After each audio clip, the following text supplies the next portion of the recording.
Pineapple sauce for ham with fresh pineapple and without mustard is an easy and quick way to add a lot of flavor to your holiday ham. Pineapple has a perfect combination of sweetness and tartness to balance out the saltiness and smokiness of ham. That's why a lot of baked ham recipes call for putting pineapple rings on the surface of the ham. Although that definitely does add flavor, learning how to make pineapple sauce for your ham is going to allow you to add even more of that sweetness and tartness that really takes your smoked ham to another level. Most recipes on the internet call for canned crushed pineapple, but I really like to use fresh pineapple. I think it's a lot more flavorful. And also a lot of the recipes call for mustard. I think it's because the acidity is going to help to balance out the flavors in the ham even more. But I'm going to show you how to make this pineapple sauce for ham with fresh pineapple and without mustard. Here in this pot, I have some fresh pineapple that I cut up and froze. I have 1 pound or 454 grams of pineapple chunks. Like I said, I bought a fresh pineapple and cut it up. It would be maybe 3/4 to 2/3 of this pineapple here. Or you could definitely just buy it frozen. As you can see, the pineapple is still frozen. That's totally fine. You do not have to thaw it because I'm going to cook it. To that, I'm going to add some sugar.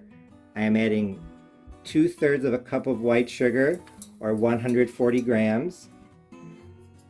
You could use brown sugar as well. Brown sugar and ham is a classic, but I'm going to use white sugar because I think that it's going to help maintain that yellow color of the pineapple sauce. I'm also going to add some water, 1/4 cup or 60 grams of water. Once I turn on the heat, I'm going to need a little bit of liquid in there so that the pineapple doesn't burn. I am going to add a little bit of salt to balance out the flavors, just 1/8 teaspoon. And like I said, I'm making this without mustard, so to add a little bit more acidity, I'm going to start off with 1 tablespoon of freshly squeezed lemon juice. I may add more later, we'll see. And from that same lemon, 1 teaspoon of lemon zest. Actually, maybe a little bit more with a big lemon, but 1 teaspoon should be fine. Off to the side, I have some cornstarch and water, 2.5 tablespoons of cornstarch or 25 grams, and 2.5 tablespoons of water. I am going to use that to make a slurry to thicken the sauce later. But first, I'm going to turn on the heat to medium and start thawing out the pineapple. I'm just going to move it around and try to break it up with my spoon over the heat. It's been about 10 minutes, and as you can see, the pineapple is now boiling. I went back and forth between medium heat and high heat as I thawed it and broke it up. But now it is on medium heat, gas mark 3 out of 6. I am going to stir this and cook it over medium heat for, I'm guessing, 10 minutes. And as I do that, I'm just going to take my spoon and keep breaking it up. Honestly, how long you cook it depends on how crushed you want the pineapple and how thick you want this to be. I will let you know how much I cooked this, but I tasted it and it tastes amazing. The lemon juice and lemon zest combine with the pineapple very nicely. The pineapple has now been cooking on medium heat for 10 minutes after I brought it to a boil. As you can see, it's reduced, and I've been trying to mash it a bit with my spoon. It's just what I want. Now for the slurry. I'm going to turn this down a little bit while I make the slurry. Like I said at the beginning, I have 2.5 tablespoons of cornstarch and 2.5 tablespoons of water. I'm going to mix them off to the side and then add them to the pineapple sauce. You might be wondering, Parnell, why can't you just add the cornstarch directly to the pineapple? That is because you are not supposed to add cornstarch to a hot liquid. It will not work. So you have to make a slurry off to the side. You have to mix your cornstarch in with a room temperature liquid and then add it to what you want to thicken. So I'm back up to medium heat.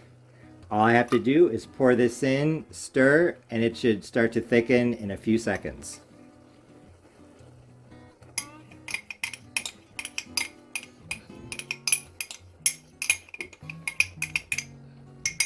I'm going to stir. Still over the heat.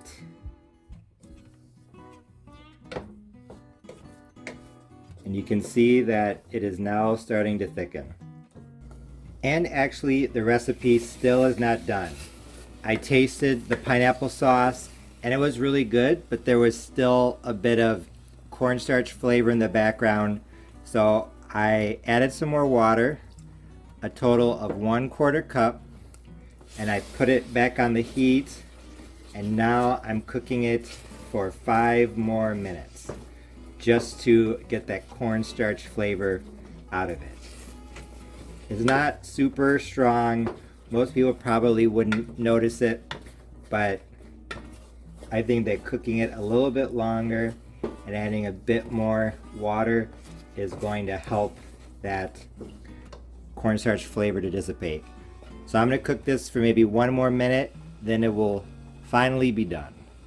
After an extra 1/4 cup of water and an extra 5 minutes on the stove on medium heat, my pineapple sauce for ham with fresh pineapple and without mustard is now ready. As you can see, I have a beautiful ham in the background, and yes, this sauce is for that ham. I am starving. I cannot wait to dig in. First, I wanted to give you a close-up of this pineapple sauce. Still piping hot, so it needs to cool off a bit.